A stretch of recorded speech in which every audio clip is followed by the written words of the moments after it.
Basic investigations యొక్క importance అప్పుడప్పుడు మనం మర్చిపోతుంటామా? అలాంటి ఒక కేస్ సినారియో నాకు ఎదురైంది. దాని గురించి మీతో షేర్ చేసుకోవాలనుకుంటున్నాను. ఒక 15 year old పాప వచ్చిందనమాట నా దగ్గరికి. వాళ్ళ ప్రజెంటింగ్ కంప్లైంట్ ఏంటంటే, ఆ పాప సడన్గా కళ్ళు తిరిగి కింద పడిపోయింది. కింద పడిపోయి కాసేపు అన్కాన్షియస్ అయింది. చిన్కి దెబ్బ కూడా తగిలింది. సో వాళ్ళు వచ్చారనమాట. ఫస్ట్ మేము ఆలోచించింది ఏంటంటే, అలా కళ్ళు తిరిగి పడిపోయారంటే ఫస్ట్ మనం ఆలోచించే డిఫరెన్షియల్ డయాగ్నోసిస్ అంటే ఏ కండిషన్స్ అయి ఉంటుంది అని మనం ఆలోచించేది ఏంటంటే, ఒకటి గుండెకి సంబంధించిన ప్రాబ్లం ఏమైనా ఉందా, లేదా అదేమన్నా ఫిట్స్ కానీ మూర్ఛ వ్యాధి లాంటిది ఏమైనా ఉందా అనేది మనం ఫస్ట్ ఆలోచిస్తామన్నమాట.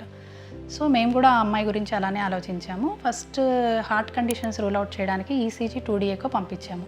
అండ్ దాంతోపాటు కొన్ని బేసిక్ ఇన్వెస్టిగేషన్స్, బ్లడ్ ఇన్వెస్టిగేషన్స్ పంపించాము. సిబిపి, ఎల్ఎఫ్టి, ఆర్ఎఫ్టి ఇలాంటి కొన్ని బేసిక్ ఇన్వెస్టిగేషన్స్ పంపించాము.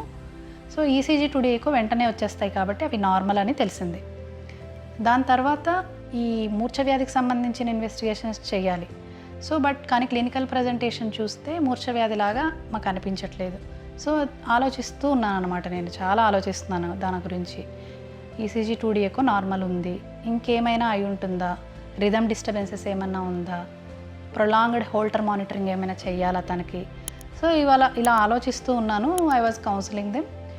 ఓకే అని చెప్పి చూద్దాము, మళ్ళీ రిపీట్ అయితే కనుక then we will go for brain imaging and EEG ఇవన్నీ చేద్దామని ప్లాన్ చేద్దామని చెప్పి వాళ్ళని పంపించేసాము. By the end of the day మాకు ఈ బ్లడ్ రిపోర్ట్స్ అన్నీ వచ్చాయన్నమాట.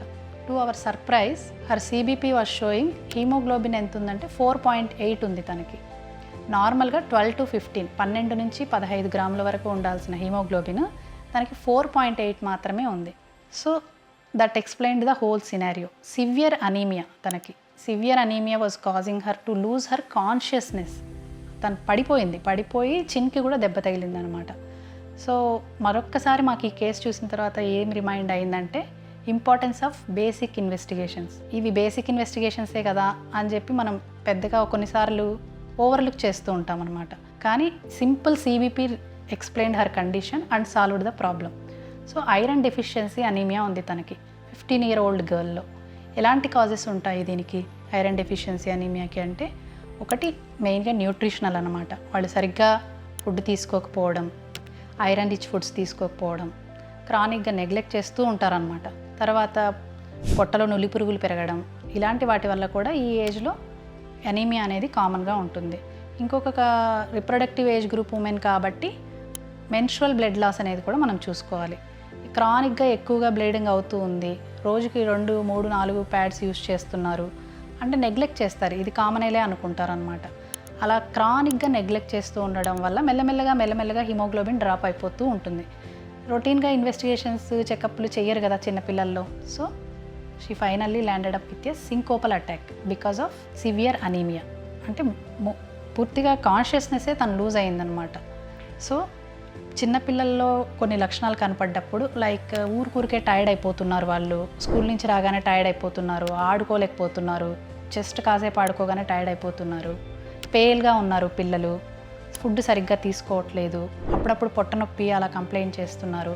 ఇలాంటి లక్షణాలు ఉన్నప్పుడు ఒక్కసారి చెక్ చేసుకోవడం మంచిదన్నమాట. Basic test. చిన్నపిల్లలే కదా వీళ్ళకేముంటుంది అని నెగ్లెక్ట్ చేయకండి. ఈ సిబిపిలో కానీ తనకు బయటపడకపోతే ఇంక మాకు చాలా కష్టమయ్యేదన్నమాట తన డయాగ్నోసిస్.